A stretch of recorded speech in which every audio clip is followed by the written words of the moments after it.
Sans plus attendre, je voudrais vous présenter, c'est pas vraiment le mot, mais parce qu'ils sont bien connus, nos membres et nos amis porteurs de la QPS, Jérôme Gaudreau, directeur général, Catherine Rioux, coordonnatrice des communications. Ils sont sollicités toute l'année. Cette semaine, c'est overbooké, mais on les a. Alors, profitez pleinement de leur présence, s'il vous plaît.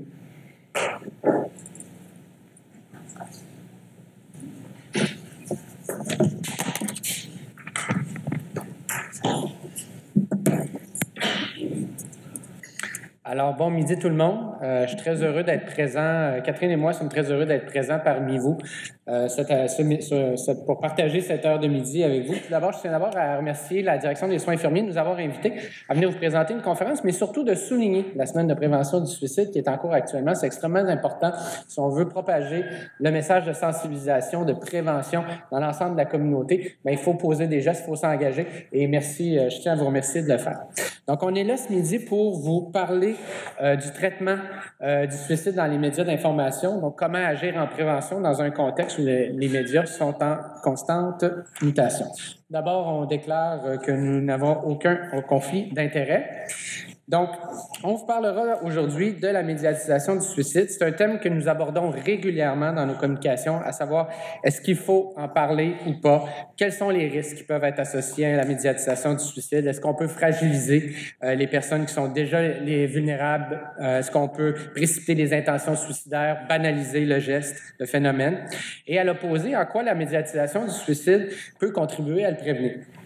Donc, c'est des questions qu'on va aborder tout au long de la conférence. Mais avant de commencer dans le contexte de la présentation d'aujourd'hui, on devait vous poser quelques questions. Alors, voici quelques expressions ou commentaires qu'on entend régulièrement dans les médias. Donc, selon vous, est-ce qu'il y a une part de mythe? Quelle est la part de mythe? Quelle est la part de vérité dans ces questions-là? Donc, par exemple, est-ce que parler du suicide dans les médias peut encourager un passage à l'acte? Est-ce que les personnes qui sont suicidaires veulent réellement mourir? Est-ce que les personnes qui sont endeuillées par le suicide sont plus à risque? Est-ce que le suicide se produit la plupart du temps sans avertissement? Et se suicider, est-ce courageux ou est-ce lâche? Donc, ce sont des questions en lien avec le suicide, comme je vous disais, qu'on entend souvent dans les médias. On n'y répond pas tout de suite. Tout au long de la présentation, on va aborder ces questions-là et on va y revenir à la fin de la présentation avec les réponses finales et vous pourrez être en mesure de voir si vous aviez une bonne vision de la chose. Tout d'abord, qui sommes-nous, l'Association québécoise de prévention du suicide? Donc, on est une organisation à but non lucratif qui a célébré il y a presque un peu plus d'un an ses 30 ans. On représente environ 150 membres engagés qui sont issus de divers milieux. Tout d'abord, des citoyens individuels, des endeuillés, des professionnels de la santé, des cliniciens, des chercheurs. Donc, côté vraiment membership individuel. Mais on représente également des organisations, donc, dont plusieurs sont engagées en prévention du suicide, comme par exemple les centres de prévention du suicide. Mais il y a également des établissements de santé, des syndicats, des entreprises, des écoles qui sont membres chez nous. Donc, le point commun de l'ensemble de ces gens-là et ces organisations-là, c'est de vraiment vouloir développer la prévention du suicide au Québec. Par rapport à notre mission spéciale, particulièrement par rapport à notre mission,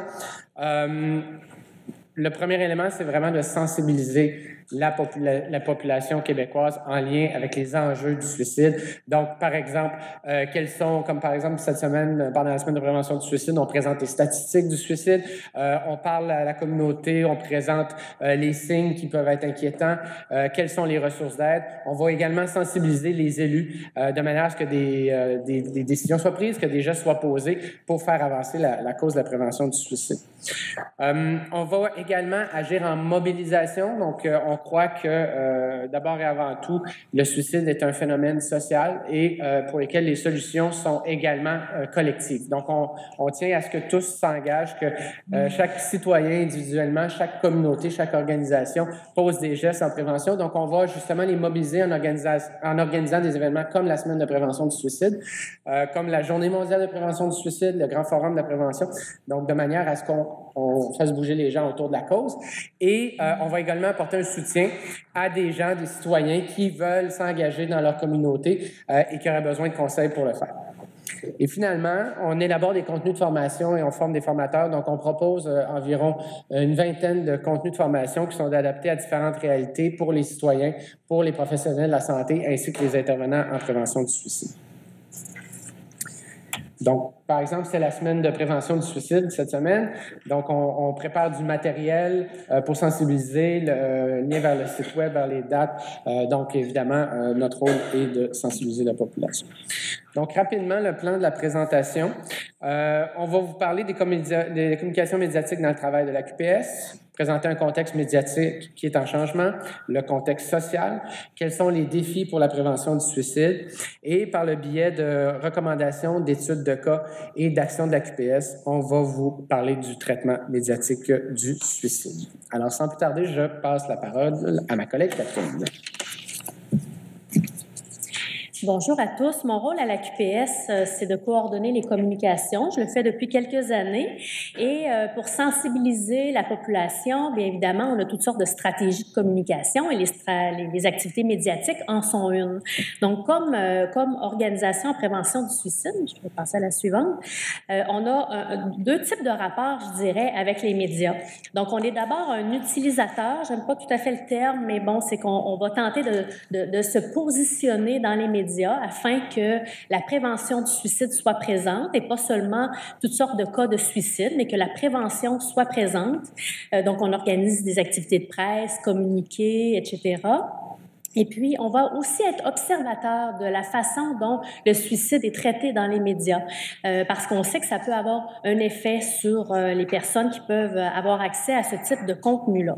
Donc, on peut collaborer avec les médias pour adopter des meilleures pratiques préventives. À l'occasion, on peut être critique aussi, mais généralement, on préfère toujours travailler davantage en collaboration. Mais il arrive à certains cas où on a dû peut-être être un peu plus présent dans les médias là, en ramenant des situations là, qui nous préoccupaient davantage. Donc, on a observé toutes sortes de choses que vous avez observées également et qui rendent le travail des organisations comme la nôtre, des gens qui font de la prévention, des causes sociales, qui complexifient un peu le travail sur le plan médiatique. Donc, d'abord, il y a énormément de plateformes d'information. Il y a une multiplication de ce côté-là. Réseaux sociaux, le web, les blogs, en plus des médias traditionnels, télévision, radio. Donc, ça multiplie les acteurs. Il y a environ 10 ans, on avait des liens privilégiés avec certains journalistes, certains médias. Donc, il y avait une communication qui était régulière. Maintenant, bien, on le fait encore, mais il y a énormément d'acteurs, de commentateurs. Les gens eux-mêmes deviennent des émetteurs, deviennent des médias par le biais de leurs réseaux sociaux. Donc c'est ça complexifie peut-être un petit peu nos liens avec chacun d'eux. Ensuite, il y a une rapidité de diffusion de l'information, beaucoup d'infos, rapidité de réaction également, et on assiste à de l'information en continu, courte vie des nouvelles. Donc, tout ça est très rapide et ça fait que pour un travail en communication, en médias, il faut s'adapter à tout ça. Et ce défi-là est d'abord très grand pour les journalistes eux-mêmes, pour les médias, parce qu'il y a beaucoup de compétition, ça va très vite et souvent les journalistes ont peu de temps pour la recherche, pour la rédaction. Cela dit, il y a des journalistes qui font un travail merveilleux, qui prennent le temps de bien faire les choses. Et puis, il y a même des gens qui le font très rapidement et qui font un excellent travail aussi, mais ça demeure un défi. Sur le plan social, ce qu'on remarque du côté de la population, c'est que le public est de plus en plus friand de témoignages, d'histoires vraies, d'histoires vécues et de l'intérêt pour le commentaire également. Donc, les gens ne veulent pas trop qu'on censure l'information. Ensuite, ils ont un intérêt pour le vrai, donc ils sont habitués à voir beaucoup de choses. Donc, il peut y avoir parfois un certain scepticisme de commentateurs ou de certains groupes de la population vis-à-vis des communications un peu plus institutionnelles, des communications comme celle de la QPS, où on axe sur des bonnes pratiques reconnues par des scientifiques et tout ça. Donc ça aussi, là, c'est un grand défi là, de trouver notre chemin à travers tout ça. Et donc, ce que ça nous demande en prévention du suicide, pour que la cause soit présente et tenter d'influencer un peu le traitement médiatique en lien avec le suicide, bien, d'abord, il faut réagir rapidement, il faut proposer des contenus attrayants, il faut être pertinent, évidemment, axé sur la science, sur le savoir de la recherche et de l'intervention de terrain, tout en étant créatif, adopter une posture générale d'ouverture, de compromis, ne pas toujours être dans la critique parce qu'on couperait les liens probablement avec la population d'abord, mais aussi avec les journalistes. Et donc, on a travaillé avec une variété d'acteurs médiatiques. Donc, ça place les choses un petit peu par rapport à notre travail en prévention. Je laisse la parole à Jérôme. Donc, le suicide dans les médias, l'effet de contagion. Quel peut être l'effet de contagion? En fait, on le définit, l'effet de contagion, comme un phénomène où certaines personnes qui sont déjà vulnérables au suicide se reconnaissent dans les problèmes d'une personne qui va être décédée et qui voit le suicide comme une solution à ses problèmes. Et même aller jusqu'à utiliser le même moyen. Donc, s'il y a exposition au suicide d'une personne, surtout si cette exposition est répétitive et à grande échelle, ça peut valoriser l'option du suicide dans certaines circonstances. Donc, par exemple, si je m'identifie à telle personne qui est une personnalité publique qui s'est enlevé la vie, qui avait tout pour réussir, qui avait de la renommée, de la richesse, avait plein de gens autour d'elle, même cette personne-là n'a pas réussi à surmonter ses problèmes, sa souffrance. Et alors moi, simple mortel qui aimait beaucoup cette personne-là, comment vais-je réussir à surmonter ma propre souffrance alors que cette personne-là n'a pas réussi à elle-même. Donc, il y a un phénomène d'imitation qui peut amener justement la contagion.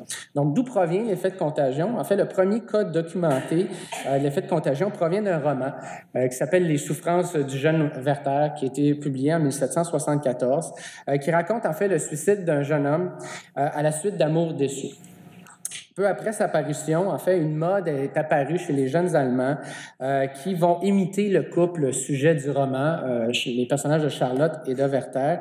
Et pendant les mois qui vont suivre, on va assister à une vague de suicides en Allemagne par les mêmes modalités, selon les mêmes modalités et les mêmes moyens qui sont utilisés par le personnage de Werther dans le roman.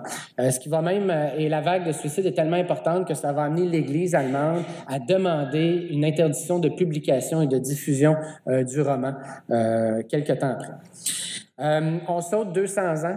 C'est dans les années 80 que le sociologue David Phillips va conclure, suite à l'étude de plusieurs cas, qu'on peut établir un lien de cause à effet entre l'exposition prolongée du suicide dans les médias et une augmentation des taux de suicide qui peuvent suivre, et va baptiser ce phénomène de contagion l'effet Werther. Donc, c'est un terme qu'on entend de temps en temps dans les médias, donc on souhaitait vous présenter d'où ça vient. Pour traiter du suicide dans les médias, on a plusieurs recommandations qu'on encourage à appliquer quand c'est possible de le faire, selon le contexte et les circonstances. Ce sont des recommandations qui sont approuvées par l'Organisation mondiale de la santé, par l'Association internationale de prévention du suicide. Nous-mêmes, la QPS, on les a reprises à notre compte. Donc, parmi les recommandations qu'on propose, tout d'abord, valoriser la demande d'aide et les ressources. La demande d'aide n'est malheureusement pas toujours valorisée, particulièrement chez les hommes. C'est pour ça qu'il est important de signifier que l'aide, elle est disponible, qu'elle apporte du réconfort et identifier où est-ce qu'on peut la chercher. À la fois que l'on soit une personne vulnérable, que l'on soit une personne qui s'inquiète pour un proche et une personne qui est endeuillée par suicide. Donc, on va vraiment, à chaque fois à la QPS, on se fait un devoir de parler des ressources d'aide, donc la ligne 1866 appelle en priorité, mais également des diverses organisations qui apportent de l'aide, comme les centres de prévention du suicide, les centres de crise ou le réseau de la santé.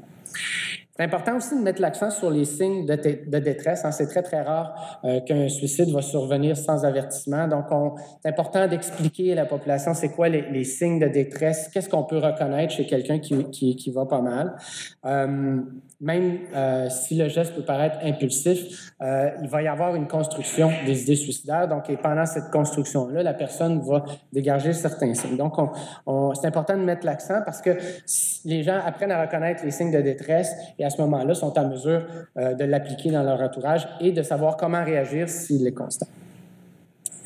C'est important aussi de prendre en considération les répercussions du suicide sur les familles et les proches. Hein. Un suicide, ce n'est jamais sans conséquence. Ça élimine pas la souffrance. Au contraire, ça la fragmente dans l'entourage de la personne qui décède, qui se retrouve avec toute cette souffrance-là. Donc, c'est pour ça que c'est important de relater cela, parce que pour les personnes qui souffrent, pour les personnes qui pensent au suicide, ces personnes-là peuvent avoir l'impression que de s'enlever la vie va enlever de la souffrance, va enlever un poids sur les épaules de notre entourage, alors que c'est tout à fait le contraire. Donc, c'est important de véhiculer ce message. Et aussi d'alimenter l'espoir, surtout quand c'est des personnalités ou des modèles publics qui partagent leur vulnérabilité, leur moment de détresse. Partager des histoires qui ont eu une fin heureuse, hein, où les gens ont réussi à s'en sortir, notamment en demandant de l'aide et en suivant justement les conseils qui leur sont prodigués. Des campagnes comme Belle Cause, par exemple, où on sensibilise la population sur la présence de la santé mentale, sur les problématiques de santé mentale et pour lesquelles on leur renseigne comment réagir, comment s'en préoccuper. Mais c'est évident que ça a un impact positif pour inciter les gens justement à demander de l'aide, par exemple. Donc, suivre ces conseils lorsqu'on va traiter du suicide, ça n'encouragera pas le passage à l'acte et ça peut contribuer à repérer les personnes qui sont les plus vulnérables et leur apporter le soutien dont ils ont besoin. Il y a aussi des recommandations qu'on propose pour éviter justement d'accentuer les phénomènes de contagion. Donc, plusieurs éléments à prendre en considération. Donc, tout d'abord, quand on traite du suicide dans les médias, éviter de donner des raisons simplistes. Hein. Le suicide, c'est un phénomène qui est généralement multifactoriel, très complexe. Donc, il y a plusieurs causes qui, combinées ensemble, qui accentuent l'état de détresse de la personne, qui peut en arriver à se suicider. Et cette personne-là vit une souffrance qui est insupportable. Ainsi, le suicide, c'est pas nécessairement issu de la volonté de mourir, hein, mais plutôt de la volonté de faire cesser la souffrance. Donc, c'est très important d'expliquer les raisons qui amènent le geste, mais d'éviter d'identifier un seul et unique élément qui vienne expliquer le décès d'une personne. D'éviter aussi de publier des photos des lettres de suicide, ça peut contribuer à l'identification des personnes suicidées et des personnes qui sont vulnérables. Éviter de donner trop de détails sur les gestes, les lieux, les moyens. Certains endroits sont reconnus comme des lieux, associés au suicide. Donc, la publicité qu'on en fait en parlant peut accentuer l'utilisation de ces moyens-là pour s'enlever la vie. C'est important aussi d'entretenir certains mythes. Il y a souvent dans les médias, on va entendre plusieurs commentaires. Hein. Je vous en donne un, par exemple, on va dire que la personne, c'est un lâche de s'être suicidé, ou au contraire, on va dire que c'est un geste courageux dans les circonstances. C'est pas le cas. En fait, une personne, comme je vous disais, une personne qui se suicide, c'est une personne qui souffre. Elle ne fait pas ce geste-là dans une perspective de lâcheté ou de courage, mais c'est plutôt qu'elle cherche un moyen de mettre fin à sa souffrance. Puis dans la même lignée, il faut éviter de présenter le suicide comme une solution incompréhensible. Compréhensible, c'est-à-dire ni donner l'impression que la personne est désormais soulagée ou que c'était inévitable. Surtout si c'est présenté comme une solution à des problèmes personnels, comme une rupture amoureuse, une faillite ou une perte d'emploi, par exemple. Éviter la glorification, le sensationnalisme, hein, car ça peut suggérer aux personnes sensibles que la société dans laquelle ils vivent admire le comportement suicidaire.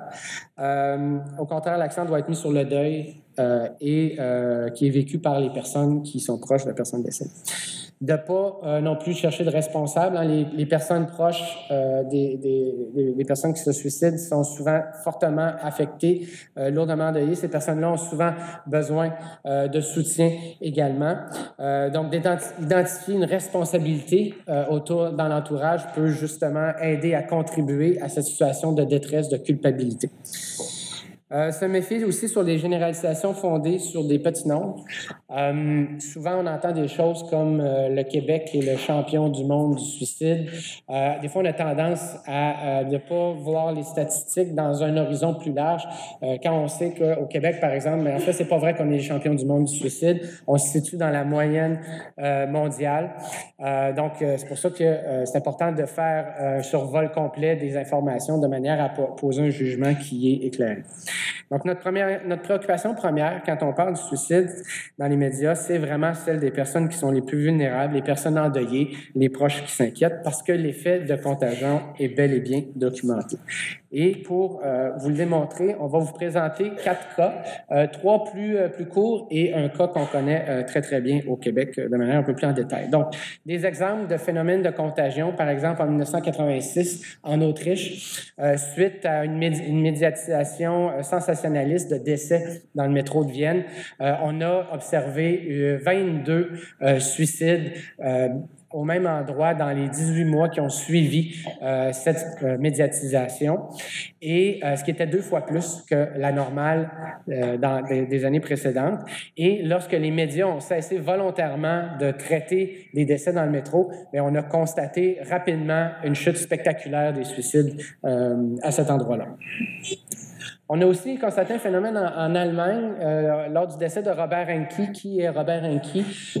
Il était le gardien de la Mannschaft, donc c'est-à-dire l'équipe nationale de soccer allemande. Donc quelqu'un qui était évidemment très connu, très populaire, qui était à l'apogée de sa carrière. Monsieur Enke est décédé sur les voies ferrées en 2009. Et suite à son décès, évidemment, ça a provoqué un drame national. Il y a eu une cérémonie dans le stade de l'équipe nationale de soccer. 40 000 personnes étaient présentes, ça a été télévisé, les politiciens étaient présents aussi. Et on a constaté dans les semaines qui ont suivi une augmentation faramineuse du nombre de décès sur les voies ferrées en Allemagne. Et finalement, à Hong Kong, en 1998, une méthode extraordinaire de suicide a fait l'objet d'une large couverture. Rapidement, on a identifié 9 cas similaires à ce premier cas. 2 mois plus tard, cette méthode-là était devenue la 3e méthode la plus utilisée par les gens de Hong Kong. Et 2 ans plus tard, c'était devenu la 2e méthode. Alors que auparavant, c'était une méthode qui était inconnue. Mais parce que c'était quelque chose de particulier, de nouveau, les médias l'ont traité de manière importante et ça l'a incité d'autres personnes, ça l'a influencé d'autres personnes à utiliser ce moyen-là qui était relativement accessible. Et une étude a démontré, là, par des études de cas, que les gens qui s'étaient suicidés par ce moyen-là démontraient les mêmes caractéristiques, soit par rapport à l'état matrimonial, l'âge, l'état mental des personnes qui étaient décédées la première fois. Au Québec, on a un cas qui a été très, très bien documenté de phénomène de contagion, c'est celui de Gaétan Giroir. Pour les personnes un peu plus jeunes ou qui s'en souviennent moins bien, qui était Gaétan Giroir? C'était un journaliste d'investigation très connu, très populaire. Il animait des émissions à TVA. Donc, c'était une vedette de la télévision. C'était quelqu'un qui était jeune aussi. Est décédé à l'âge de 33 ans le 14 janvier 1999. Rapidement, on a eu des réactions très, très vives dans les médias suite à son décès. Donc, une couverture médiatique intense où il n'y avait aucune économie des détails, plusieurs centaines d'articles pendant plusieurs mois qui ont suivi son décès.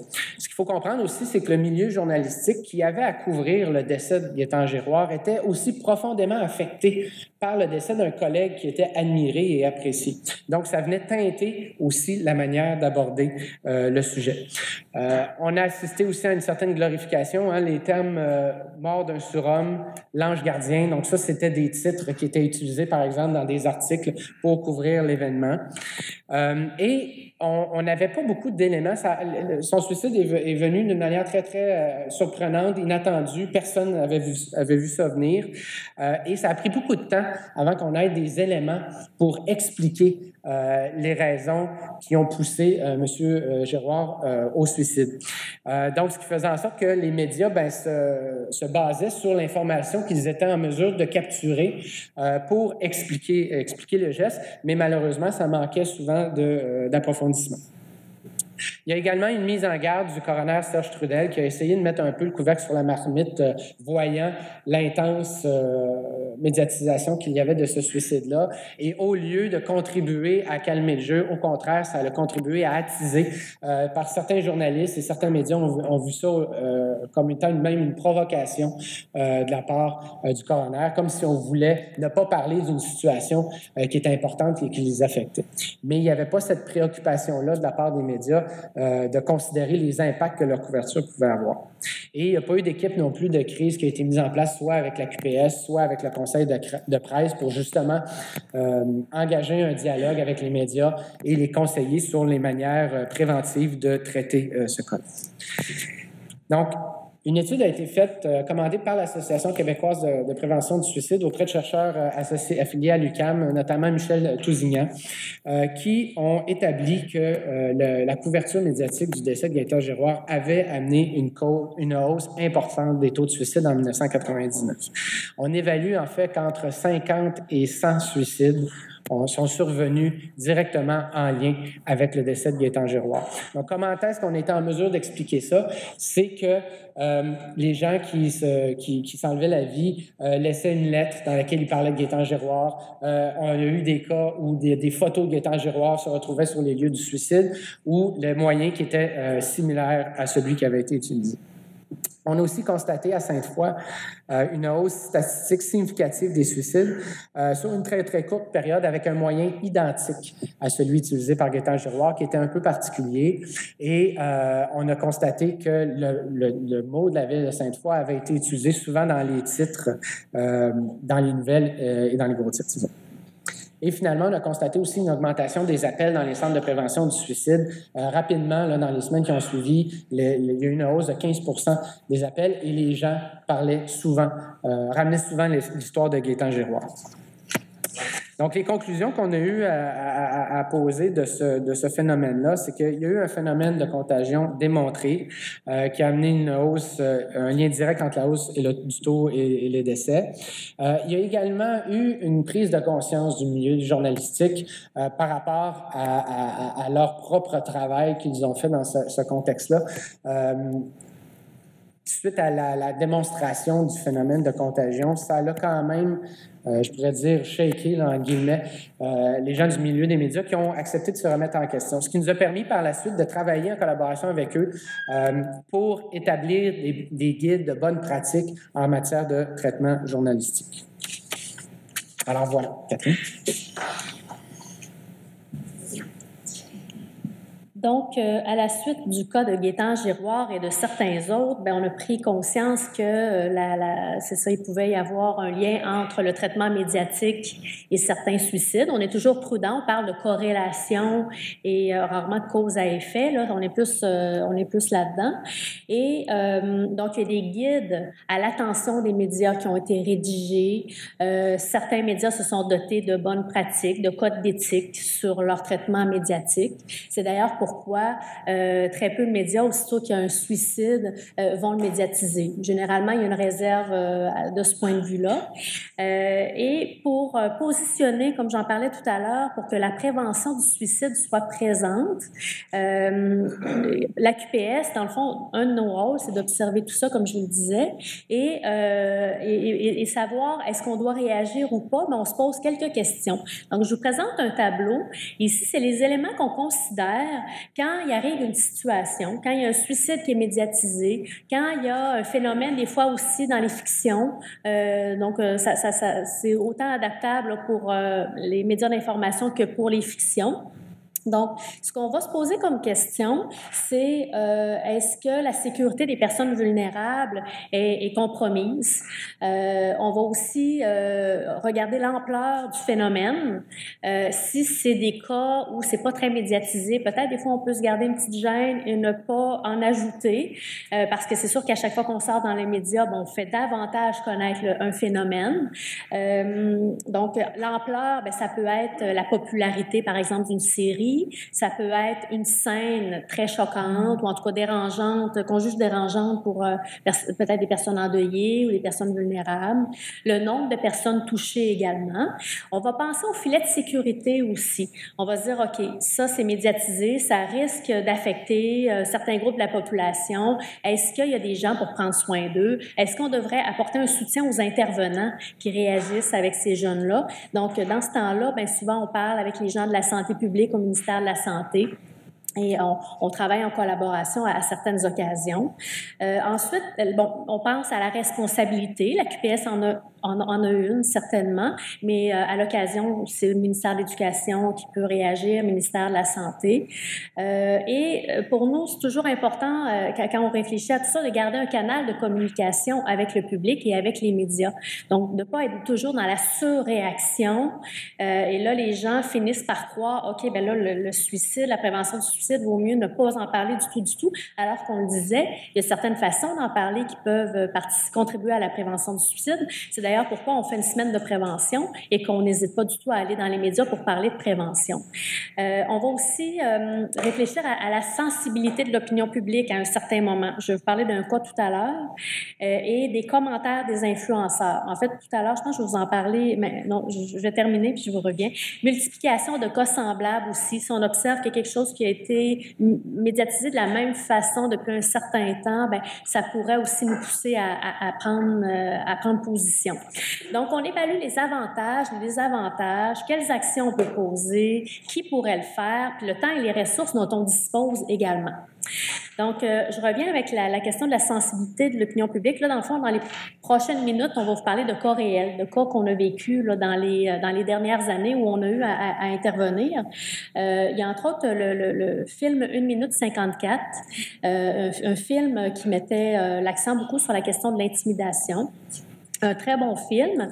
Là où il y a eu de l'inquiétude, c'est que les écoles étaient invitées à organiser des activités de sensibilisation et d'aller en grand groupe visionner le film et faire une activité pédagogique par la suite. Et il y avait une scène de suicide très explicite à l'intérieur du film. Et ces activités-là, en grand groupe, en classe, il fallait s'assurer que les écoles et les intervenants soient en mesure de parler de la question du suicide ou de réagir à ça et surtout de repérer les jeunes vulnérables parce que d'être en contact avec ce type de contenu-là, certains jeunes peuvent être fragilisés et il faut être en mesure de prendre soin de ces jeunes-là, d'être en mesure de les repérer et qu'il y ait les ressources pour prendre soin d'eux. Donc, et là, au moment où on se questionnait, est-ce qu'on sort publiquement pour faire valoir nos petites réserves? Et je le rappelle, les intentions de la production, du réalisateur étaient excellentes. On mettait à l'avant-plan quelque chose d'important, l'intimidation, la cyber-intimidation. C'était plus sur la question de l'activité en lien avec le suicide. C'était tellement... on jugeait à ce moment-là là, que l'opinion publique était vraiment derrière le film et puis que les influenceurs également. Donc, on a jugé à ce moment-là que notre message passerait moins bien. Donc, on a plutôt passé par un autre canal. On se disait l'important, c'est que les milieux scolaires soient avisés des bonnes pratiques, qui se tournent vers les spécialistes en prévention du suicide. Donc, à ce moment-là, on a décidé de réagir de cette façon-là. Pour 13 Reasons Why, là, on a décidé vraiment de sortir dans les médias et de donner des entrevues. Avec cette série-là, on a eu l'occasion de le dire souvent, ce qui nous a inquiétés, c'est que c'est devenu extrêmement populaire en peu de temps auprès des jeunes et les gens en parlaient aussi comme d'un outil de prévention du suicide. Et ça, la plupart des spécialistes en prévention du suicide, chercheurs, intervenants, les gens sont presque unanimes, là, ce n'est pas un outil de prévention du suicide. Et là, ce qu'on entendait, c'est des parents se dire, ben, il faut que j'écoute ça avec mon enfant, alors qu'il y avait des bémols à apporter. Si votre enfant est vulnérable au suicide, s'il y a déjà des fragilités, s'il a fait une tentative de suicide, c'est un contenu qui est bouleversant et on présente le suicide d'une certaine façon qui ne correspond pas tout à fait avec les recommandations que Jérôme vous a présentées un peu plus tôt. Donc là, on est allé dans les médias pour expliquer ça et par ailleurs, on a transmis également de l'information aux intervenants scolaires, aux intervenants jeunesse. Si on vous en parle, ben voilà comment on peut parler de la question avec les jeunes pour pas non plus diaboliser la série parce que la série est très aimée. Donc, puis c'était certain que les jeunes, plusieurs jeunes et adultes allaient l'écouter. D'autres exemples, le cas de Marjorie Raymond, il y a quelques années, une adolescente qui s'était enlevée la vie à Sainte-Anne-des-Monts. Ça a été très, très, très médiatisé rapidement. On a assisté presque à un cirque médiatique. D'ailleurs, il y a plusieurs journalistes qui ont remis ça un peu en question, qui ont ressenti un malaise dans la façon que ça a été médiatisé. Ça a bouleversé beaucoup la communauté, l'école, les gens en santé, services sociaux là, de la communauté. Et donc, ça a été vraiment une médiatisation intensive. Et le problème qui a été soulevé, c'est qu'on associait une cause à son décès, l'intimidation, alors que dans le rapport du coroner, quelques années plus tard, peut-être une année ou 2 années plus tard, on voyait qu'il y avait d'autres éléments. Et l'idée, c'est de ne pas... l'intimidation, c'est un facteur de risque, là, on s'entend, et il faut agir contre l'intimidation.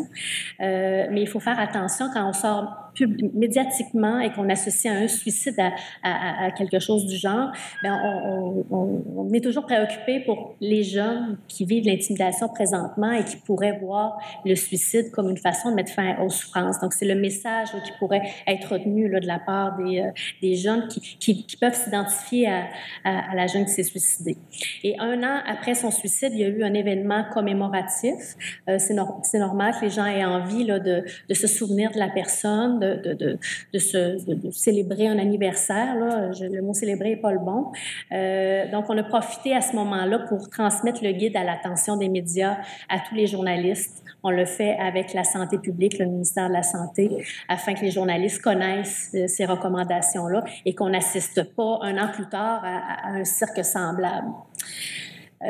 Ensuite, 13 Reasons Why, je vous en ai parlé. Les stratégies qu'on a aussi prises et qu'on prend de plus en plus, c'est que on tente d'utiliser les réseaux sociaux pour passer des messages de prévention du suicide. Donc, en parallèle à une médiatisation, on utilise d'autres moyens pour diffuser les ressources d'aide, pour transmettre des messages de prévention. Donc, on va souvent se payer de la publicité sur Facebook. Je vous montrer un visuel, d'ailleurs, qu'on a fait circuler beaucoup. Donc, il est possible de cibler une communauté géographiquement. Il est possible de cibler aussi un groupe d'âge, sexe. Donc, on peut transmettre un message à un groupe très ciblé. Donc, ça, on le fait de plus en plus. On le fait avec, au décès de Chris Cornell, le chanteur de Soundgarden, et Chester Bennington. Là aussi, on s'est questionné, est-ce qu'on sort médiatiquement? On a plutôt observé ce qui se passait. On n'a pas fait de sortie publique, mais on a transmis des messages de prévention via les réseaux sociaux. Puis sur Google AdWords aussi, les gens font les recherches sur Google. Donc, il est possible d'acheter des mots-clés. Et quand les gens tapent un mot, que notre message de prévention ressorte et qu'il y ait un lien vers les ressources d'aide. Donc, on en a profité à ce moment-là pour faire la diffusion des ressources. Donc, c'est d'autres stratégies qu'on utilise. Ensuite, un exemple de collaboration avec le documentaire Bail, sûrement que plusieurs d'entre vous avez pu le visionner. On n'a pas réalisé ce documentaire-là. Là, on a été interrogés et on apparaît à un moment dans le documentaire. Mais on a collaboré avec tous les équipes de Radio-Canada, équipe radio, équipe télé, équipe réseaux sociaux. Ça a été diffusé sur 3 plateformes de Radio-Canada, dont Facebook. Et nous, par expérience, on le sait, quand on diffuse certains contenus sur Facebook, les gens réagissent beaucoup. Donc, il faut être là pour prendre soin, il faut être là pour répondre aux gens. Donc, ce qu'on a fait à ce moment-là, c'est qu'on a transmis des messages de prévention aux équipes de Radio-Canada. On a plusieurs exemples comme ça, mais ça peut vous montrer qu'à chaque fois, on se questionne, est-ce qu'on sort publiquement? Il y a eu certains phénomènes, par exemple un phénomène où on s'est dit, vaut mieux ne pas en parler parce qu'en parlant, on va attirer l'attention sur ce phénomène-là. Donc, un travail, ça c'est la vignette qui a été transmise sur Facebook. Le guide à l'attention des médias qui est disponible, que vous pouvez consulter. Là, je vois le temps avancer, je vais conclure. Et si on revient au mythe du départ, donc parler du suicide dans les médias encourage le passage à l'acte. Bien, c'est faux, c'est plus la façon dont c'est rapporté. Les personnes suicidaires veulent réellement mourir. Ce qu'elles souhaitent vraiment, les personnes qui sont vulnérables au suicide, c'est que leur souffrance cesse. Et il y a toujours une part d'elle qui est ambivalente, qui souhaite vivre. Donc, dans les interventions en prévention du suicide, c'est souvent axé là-dessus. Et les personnes endeuillées par le suicide sont plus à risque, font partie des personnes un peu plus vulnérables au suicide, un certain temps après le drame, donc d'où l'importance de prendre soin d'elles, de leur offrir des services. Le suicide se produit souvent sans avertissement. C'est faux également. Donc, il y a souvent des signes, des symptômes. Les gens... puis souvent, quand on met plusieurs personnes qui connaissaient la personne décédée ensemble, chacune va apporter un élément. Moi, j'ai remarqué ci, j'ai remarqué ça. Et là, on constate qu'il se passe quelque chose. Mais des fois, il y a des gens qui ne voient pas venir le geste, puis ça arrive, ça aussi. Mais généralement, les gens présentent des symptômes, des signes de détresse. Et la question du courage et de la lâcheté, là, c'est faux, Jérôme en a parlé. Donc, en conclusion, ce n'est pas le fait de parler du suicide dans les médias qui encourage le passage à l'acte, c'est plutôt la façon.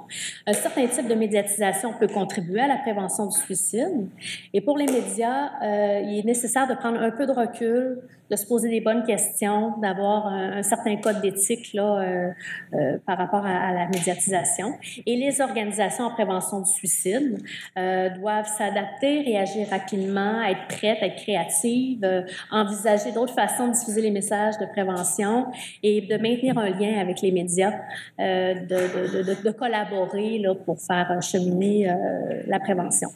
Donc, c'est la semaine de prévention du suicide. Vous pouvez aller visiter le site commentparlerdusuicide.com qu'on a mis en ligne pour guider les gens qui veulent parler de la question de façon préventive.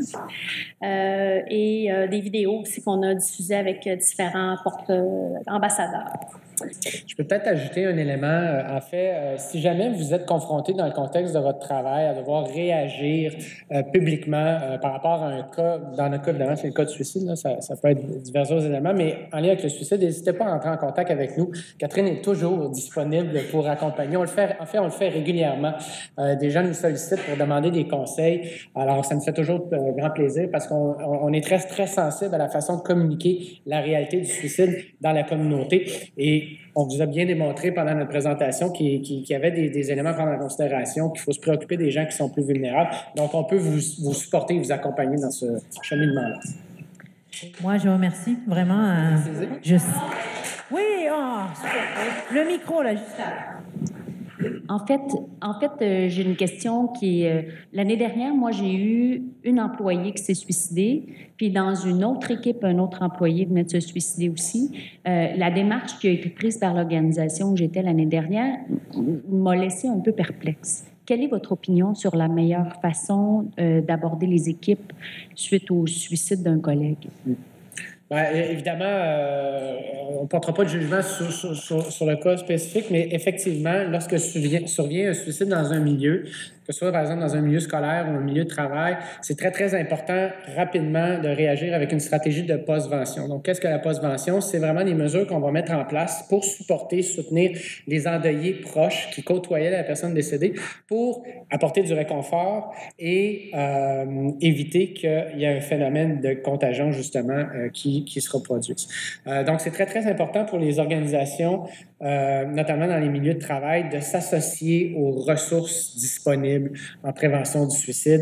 Il existe des équipes de postvention, que ce soit dans le réseau de la santé ou dans les centres de prévention du suicide, qui peuvent intervenir rapidement et proposer des interventions qui sont vraiment adaptées aux besoins des collègues. C'est pas toujours tout le monde qui a besoin d'être réconforté de la même façon. Un suicide ne va pas affecter tout le monde non plus de manière aussi intensive. Donc, c'est très, très important de sensibiliser l'ensemble, de dire aux gens dans le milieu touché qu'il existe des ressources d'aide, d'identifier les personnes qui sont les plus à risque et de leur apporter une aide plus spécifique. Ça peut être des stratégies à la suite d'un suicide, mais aussi quelqu'un qui a quitté le travail, qui a fait une tentative de suicide. Les gens le savent, ils reviennent au travail. Donc, comment favoriser ce retour-là au travail? Ce sont des choses qui peuvent être avec les ressources humaines, avec les équipes qui s'occupent de la question de la santé à l'intérieur d'une organisation. C'est quelque chose dont on peut qu'il faut prendre au sérieux. Puis, il y a des stratégies d'information, de communication, mais aussi d'intervention.